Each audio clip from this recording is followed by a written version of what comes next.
Getting your home ready to sell is an important first step in the sales process. I'm here today with Holly, an interior designer and stager, just to give you some tips on what you can do to get your home ready to sell.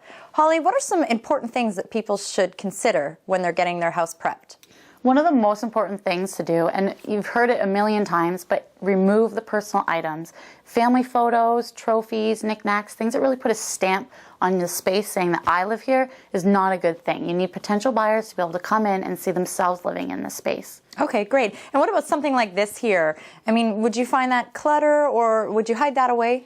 Well, I mean, it might seem simple, but it's a great organizational piece for the people that are currently living here, but there is quite a few items in here. I mean, cloudy with a chance of meatballs. So I would maybe consider putting some decorative boxes in here and putting the remote control and movies and things like that away, out of sight, out of mind, so that people can come in and look at the space and not really pay attention to those little things. Okay, and we do have some big furniture in this room. What would you kind of recommend that people do before an open house? It's important to make sure that you have a lot of room to walk around, that the rooms seem as big as possible.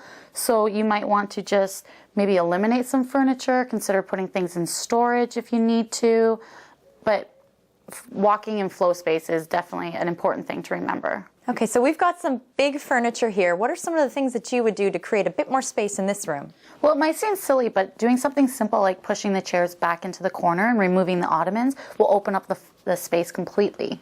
Okay, and what about a focal point for this room? Would you create that as well? Absolutely. Every room does need a focal point. In this room, it's going to be the fireplace. So by having the chairs on either side of the fireplace, it gives it a bit of a frame and says, this is a focal point in the room. So you definitely don't want anything blocking it. Okay, fantastic. And what about some of the personal photos that we've got on the mantle there? A lot of people do it. It makes sense. It's your house. But for an open house or showings? Yeah, it's true. I mean, you love your family, but you don't want people to be distracted by your personal photos. So it's best if you do remove them for open houses. Absolutely. And it's not something you want to think about. But for security features, sometimes it's nice to just tuck everything personal away, including pictures and valuable items. Well, thank you so much for that, Holly. And thanks for joining us. We'll see you again.